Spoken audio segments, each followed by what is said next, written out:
Baik, bismillahirrahmanirrahim. Assalamualaikum warahmatullahi wabarakatuh. Perkenalkan, nama saya Budi Sena Arifin dari PJGRC Kemarin PM 198 11A 002 195. Baik, di sini saya akan mempresentasikan dasar-dasar kepelatihan. Yang pertama, teori latihan, dasar-dasar latihan. Pengertian latihan adalah proses penyempurnaan berolahraga melalui pendidikan ilmiah, khususnya prinsip-prinsip pendidikan secara teratur dan terencana sehingga mempertinggi kemampuan dan kesiapan olahragawan. Sasaran latihan dibagi menjadi A sampai G. A. Perkembangan fisik multireal. B. Perkembangan fisik khusus olahraga. C. Fokus taktik. D. Faktor teknik. E. Aspek fisiologis. F. Faktor kesehatan. G. Pencegahan cedera. Baik, lanjut. Prinsip-prinsip latihan.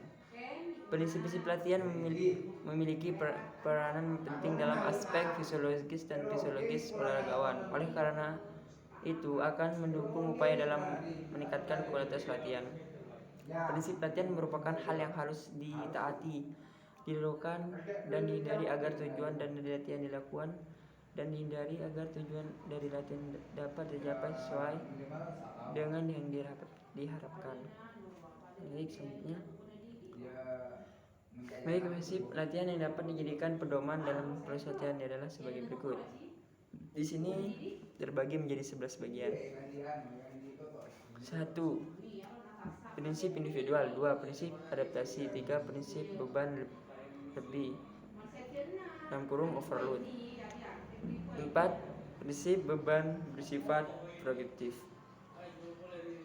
5. Prinsip spesifikasi. 6. Prinsip bervariasi. 7. Prinsip pemanasan dan pendinginan.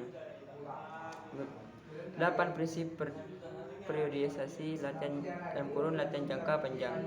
9. Prinsip berkelebihan atau rehabilitas. 10. Prinsip beban berat tidak berlebihan. 11. Prinsip sistematik. Baik, prinsip 1. Prinsip individual. Setiap olahraga memiliki potensi dan kemampuan yang berbeda-beda, sehingga dalam menentukan beban latihan harus disesuaikan dengan kemampuan setiap individu. Adapun faktor yang dapat mempengaruhi: 1. Keturunan atau genetik. 2. Nutrisi atau gizi. 3. Waktu istirahat. 4. Tingkat kebugaran. 5. Rasa sakit dan cedera. 6. Motivasi. 7. Motivasi atau kemenangan. 8. Lingkungan. Oke, lanjut. Prinsip adaptasi. Tingkat kecepatan olahragawan yang dapat mengatasi setiap beban latihan berbeda-beda antara lain satu dengan lainnya. Dibarengi oleh beberapa faktor diantaranya: A. Usia olahragawan. B. Usia latihan. C. Kualitas kebugaran otot. D. Kualitas kebugaran sistem energi. E. Kualitas atau mutu latihan. Ciri-ciri terjadinya proses adaptasi tubuh akibat dari latihan. 1. Kemampuan fisiologis. A. Membaiknya sistem pernapasan. B. Membaiknya fungsi jantung. C. Membaiknya fungsi paru-paru. D. Membaiknya sirkulasi dan peredaran darah. 2. Meningkatnya kemampuan fisik. A. Ketahanan otot. B. Kekuatan. C. Power. 3. Tulang, ligamen, tendon, dan hubungan jaringan otot menjadi lebih kuat. 3. Prinsip beban lebih overload. Beban latihan harus mencapai atau sedikit melampaui ambang rangsang, tapi tidak boleh selalu berlebih. Cara meningkatkan beban latihan: diperberat, dipercepat, diperlama. Prinsip progresif. Latihan progresif. Berarti latihan harus dilakukan secara ajang, maju, dan berkelanjutan. 5. Prinsip spesifik. Materi latihan yang diberikan harus sesuai dengan kebutuhan cabang olahraga. A. Spesifikasi kebutuhan sistem energi. B. Bentuk atau model latihan. C. Pola pergerakan dan kelompok yang terlihat. 6. Prinsip bervariasi. Latihan yang dilakukan secara monoton akan menimbulkan kejenuhan sehingga dapat mengakibatkan kelelahan baik secara fisik maupun psikis. Versi latihan: A. Mengubah bentuk atau model latihan. B. Latihan. C. Sarana dan prasarana latihan. D. D. Tema latihan. Oke, lanjut. Prinsip pemanasan atau pendinginan. A. Pemanasan warm up. Secara fisiologis meningkatkan kerjasama tubuh, menyiapkan otot, menyiapkan kekuatan dan kecepatan. Secara fisiologis untuk meningkatkan konsentrasi, ketenangan mental dan meningkatkan tingkat kerjasama. B. Latihan inti. Latihan utama yang latihan fisik, teknik taktik atau mental. Latihan sampel. Latihan sampel berisi tentang bentuk-bentuk latihan basic. Gerakannya mulai dengan gerak teknik cabang olahraga. D. Penutup. Mengabaikan fungsi tubuh karena normal dan menekan tingkat stres.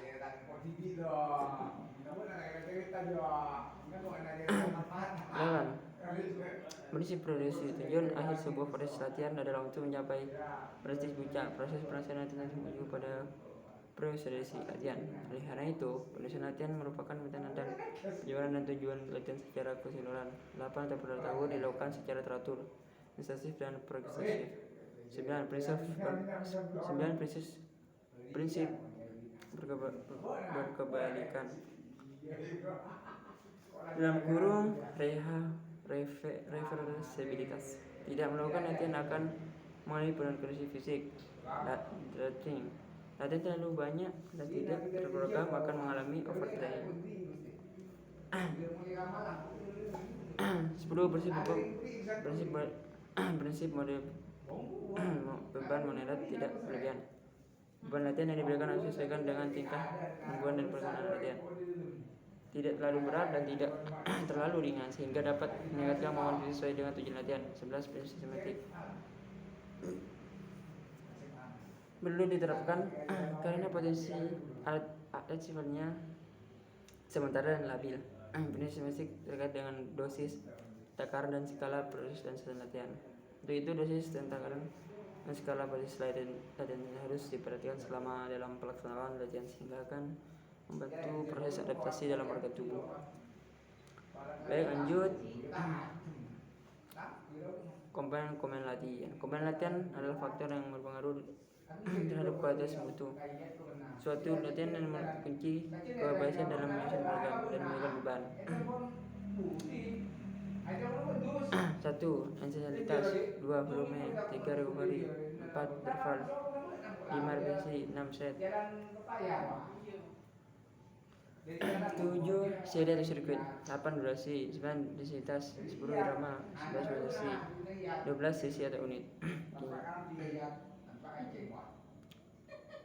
Intensitas latihan. Intensitas adalah ukuran yang menunjukkan kualitas suatu rangsang yang diberikan selama proses masih bertaktik keras. Ukuran intensitas latihan dapat diuji oleh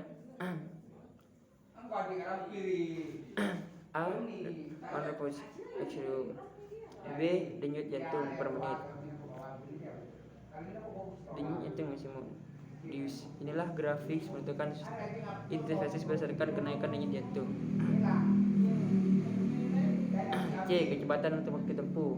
D. Jarak tempuh. E. Jumlah repetisi ulang per menit. F. Lama recovery dan interval. 2. Volume latihan. Ukuran yang menunjukkan kuantitas jumlah rangsang. Volume latihan dapat dinilai mulai jumlah bobot A. Jumlah bobot per bukti atau latihan. B. Jumlah repetisi dan presisi.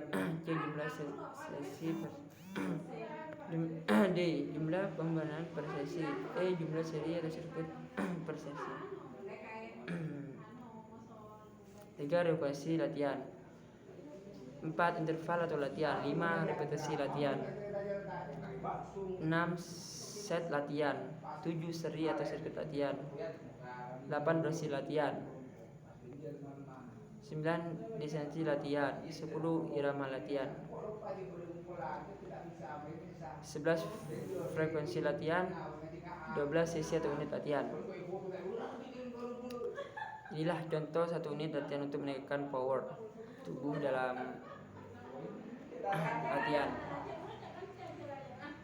Baik, segitu saja yang saya bisa jelaskan. Mohon maaf jika ada salah kata. Karena saya mohon maaf karena dipersingkat karena keterbatasan waktu. Mohon maaf sekali lagi. Waalaikumsalam. Assalamualaikum warahmatullahi wabarakatuh.